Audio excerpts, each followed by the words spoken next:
Nah itu, jadi etos kita ini rubah.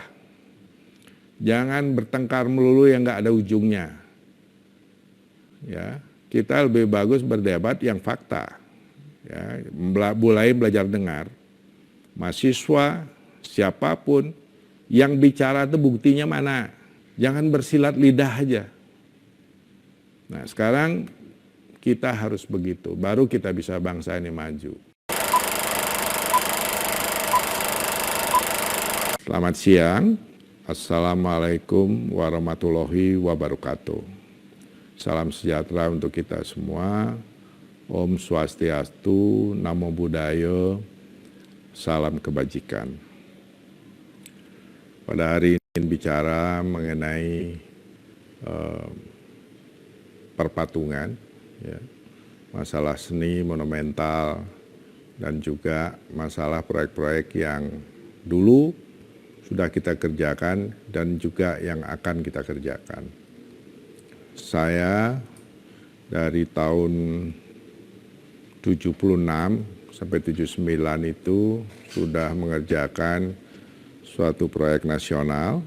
Ya. Pada saat itu kita mengikuti sayembara yang namanya sayembara proklamator. Ya. Di mana pada sayembara itu saya sebagai pematungnya, sebagai arsiteknya, yang menghitungnya, karena pada saat itu saya masih mahasiswa, belum punya grup yang bisa membantu saya. Nyetak patungnya juga sendiri, menghitungnya dengan istri saya pada saat itu ya. Nah, pengalaman inilah yang membuka cakrawala ya, bahwa berkesenian itu tidak bisa sebenarnya dilakukan sendiri. Kita harus, terutama seni patung ini, yang berkaitan dengan seni monumental, ya, itu harus bekerja sama dengan banyak disiplin ilmu, ya. Nah untuk itu pengalaman itulah yang kemudian saya membentuk perusahaan, ya. Karena pada saat itu tanpa ada suatu perusahaan kita nggak mungkin bisa dapat proyek dari pemerintah. Ya. Kemudian dengan adanya perusahaan konsultan, di mana mulai terlibat ahli-ahli arsitek, ya, interior, ya, landscape terlibat. Dari situ kita cukup berpengalaman. Ya.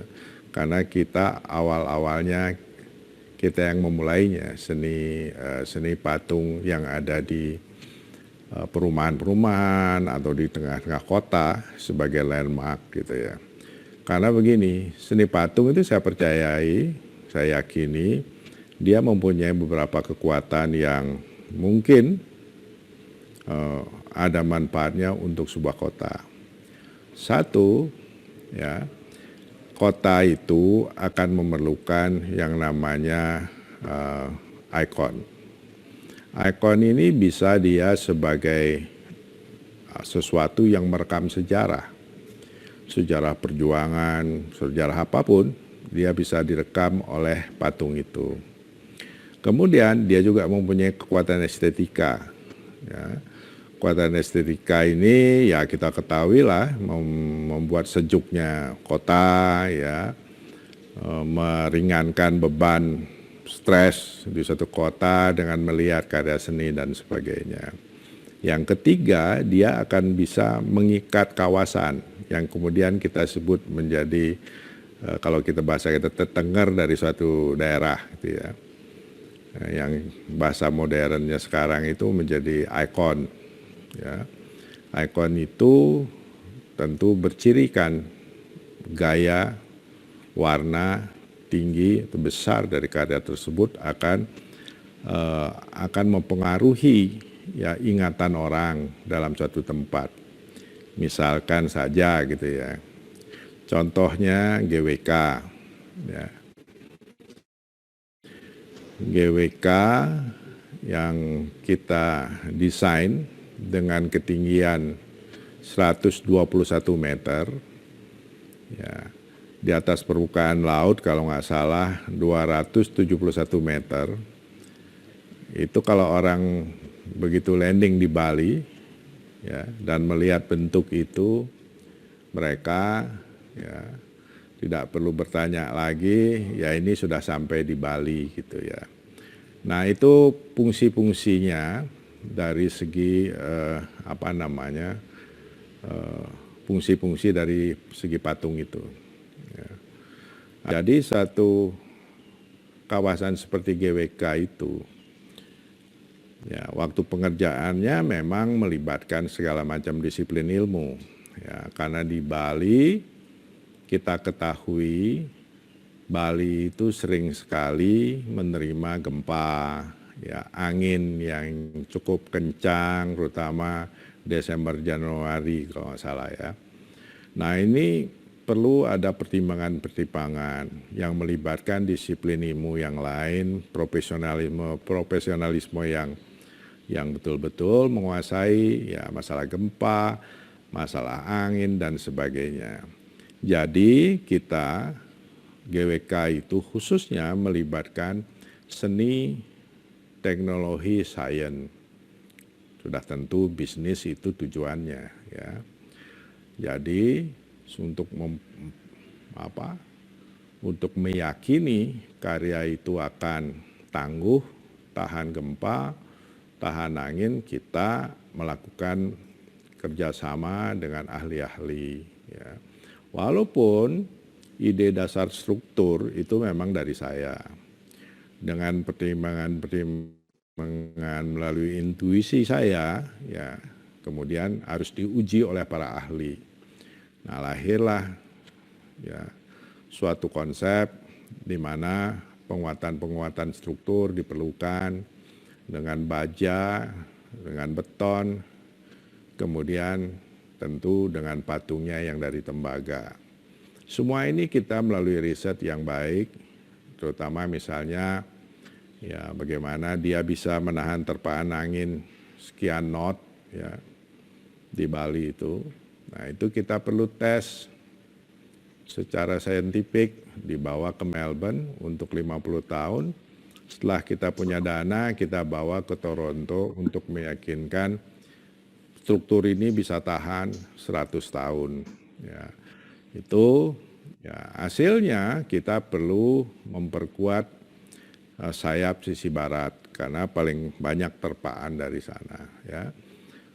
Nah, kita menemukan paten ya, teori pada tahun 91 ya. Kemudian patennya baru keluar 93. Kenapa harus seperti itu? Kalau tidak, ahli manapun dia tidak akan bisa menghitung patung itu secara benar.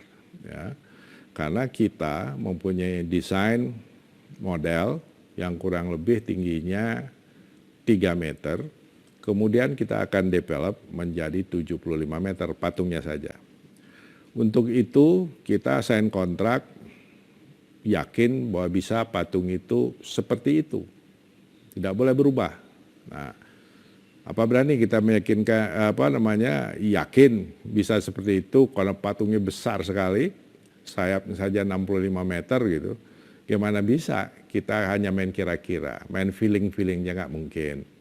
Nah, kita perlu suatu kepastian. Untuk itulah kita memiliki teori dan kemudian kita buktikan teori itu ya, sehingga kita bisa memperoleh paten ya. Kita bisa memindahkan patung yang rumit sekalipun menjadi sesuai dengan keinginan kita, pembesarannya itu secara persis gitu. Itu yang menjadi keyakinan kita untuk bisa men-sign kontrak, menandatangani kontrak. Kalau enggak nanti saya dituntut kalau enggak sama, ya kan? Itu. Jadi begitulah kita bekerja. Jadi kita melibatkan di samping seni, teknologi, sains, ya, itu yang terlibat untuk mewujudkan bentuk patung itu. Pada akhirnya kan hasilnya ini, betul nggak nih hasilnya akan menguntungkan, ya, supaya para investor mau terlibat membiayai patung ini. Nah ini kita buat hitung-hitungannya yang namanya business plan. Kemudian lebih detail lagi ada namanya FS itu, ya, feasibility study. Ini berkaitan sekali dengan tourism. Ya. Berapa sih pengunjung dari luar menuju Bali gitu.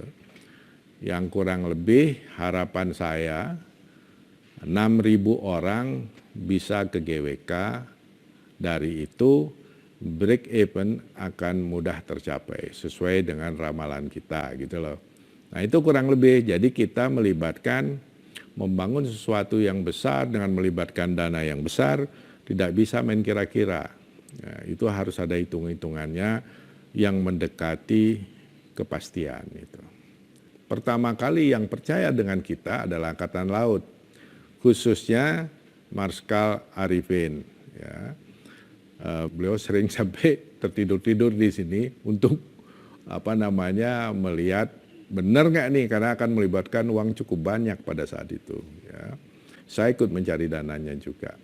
Nah, ujian itulah kita melihat saat itu kita kan belum ada scanner seperti sekarang itu ya. Komputernya lemot, wah udah kesel lah gitu ya. Tapi AutoCAD sudah ada. Ya, kita mengkombinasikan teori kita dengan dibantu oleh software tadi itu yang namanya AutoCAD untuk memindahkan bahan-bahan dari kita menjadi 3 dimensi. Ya. Kadang-kadang kita sebel sekali, lama sekali prosesnya itu karena komputer kita, kalau orang dulu bilang komputer merek jangkrik gitu loh ya. Nggak ada yang kayak kita speednya begitu canggih ya. Nah tapi oke. Kita presentasi ini Mabes. Bayangkan di Cilangkap itu. Karena kita nggak ngemeter di depan tentara. Waduh siap-siap semua gitu ya. Tapi kita punya keyakinan luar biasa. Kita ditonton jenderal-jenderal itu. Nah suatu saat oke, desain kontraknya kita berani kontrak. Suatu saat kita kan modeling nih di Bandung ini. Kita bentuk, nggak bentuk lagi model kecil, enggak, udah main skala. Kepalanya di sebelah sana, kaki sebelah sini, badannya sebelah sana, datanglah ini. Angkatan Laut ini dengan jalan termasuk dengan Menteri Pariwisata pada saat itu. Berkunjung ke studio kita, dia lihat potong sana, potong sini, dia bingung. Ini gimana bener nih bisa digabung-gabung. Saya bilang, yakin Pak, saya bilang gitu. Yakin tapi dia pengen bukti nyata. Ditunggu kita, panggil crane yang super gede lah pada saat itu. Ditunggu, saya juga nervous terus terang aja. Kita belum pernah nyetel, dia minta Arung setel sekarang. Terutama ini dada dan kaki ya. Dadanya, kepala dan dada. Entah bagaimana pada saat itu anginnya kencang banget. Aduh ini gimana nih keren, ternyata karena patungnya bentuknya hampir bulat ya, itu ternyata nggak bergeming kena angin sebesar itu gitu ya. Terus kita taruh plek gitu, ditungguin sama mereka, plek pas bener, wah tepuk tangan, jadi ini jadi gitu. Tapi tetap penasaran, itu kaki kalau dipisah sana sini kan, kalau salah koordinatnya kan bisa gimana nih gitu kan. Nah dia pengen buktiin lagi gitu. Kita kan nggak siap pada saat itu, harus ada pondasi karena patungnya besar. Kaki itu berapa meter lah tinggi gitu ya, berat juga. Nah kita coba aja tanpa ada pondasi, kita taruh tuh kakinya plek satu, taruh kakinya satu lagi di mal begitu, plek pas di atas pas. Wah tepuk lagi, wah yakin gitu. Jadi kita untuk meyakinkan orang itu ya tidak bisa kira-kira. Kalau kita pada saat itu tidak memiliki penemuan itu, ya itu obsesi saya dari mahasiswa, gimana sih caranya nih memperbesar patung dengan murah gitu. Oh ya, saya sampai ke New York itu, lihat patung Liberty gimana, saya lihat, wah ini nggak bisa nih, ya. Caranya beda, dia kan modeling gitu kan, wah ini nggak mungkin, kita biayanya berapa.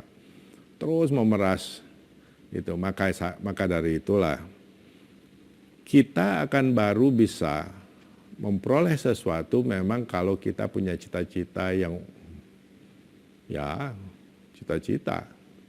Kemudian harus kerja ulat, betul-betul ulet kita, ya. Cari dan cari akhirnya ketemu. Jadi seorang arsitek masa kini harus bisa membentuk. Apakah itu namanya pematungan atau apa, nggak peduli lah. Tapi dia harus mampu bentuk 3 dimensi. Dari situlah dia memindahkan, ya kita scan, kemudian kita pindahkan ke ukuran yang sebenarnya dengan skala yang presisi itu loh. Ya. Nah ini teknologi ini akan mempercepat. Ya, akan mempercepat, cuma seorang arsitek itu harus belajar membentuk. Ya, jangan kalau sekarang ini arsitek kita gambar dulu, nanti hasil akhirnya setelah dikerjakan sama tukang baru dia bisa lihat gitu loh. Kalau nanti dengan teori, dengan gaya saya ini, dengan ilmu yang saya miliki itu belum jadi sudah tahu gitu bentuknya kayak apa gitu ya. Secara 3 dimensi loh ya. Atasnya tahu, tengahnya tahu gitu. Itu canggihnya sekarang itu. Ya, etos kita harus kita rubah sekarang. Etos kerja harus menjadi utama. Ya. Tapi kita ini sudah sudah kalah gitu loh. Etos apa? Etos mengharap. Ya, etos mengharap, ya kasarnya bantuan gitu loh. Bantuan dari langit, bantuan dari orang itu usahanya kurang. Etos kerja ini yang menyebabkan Cina bisa maju kayak roket itu. Ya, kita disalibnya jauh sekali gitu loh. Ya. Nah itu, jadi etos kita ini rubah. Jangan bertengkar melulu yang nggak ada ujungnya. Ya, kita lebih bagus berdebat yang fakta. Ya, mulai belajar dengar. Mahasiswa, siapapun yang bicara itu buktinya mana? Harus sekarang nanya, kamu buktinya mana? Kurikulum vitae kamu apa? Baru kita mau dengar. Jangan bersilat lidah aja. Nah sekarang kita harus begitu, baru kita bisa bangsa ini maju.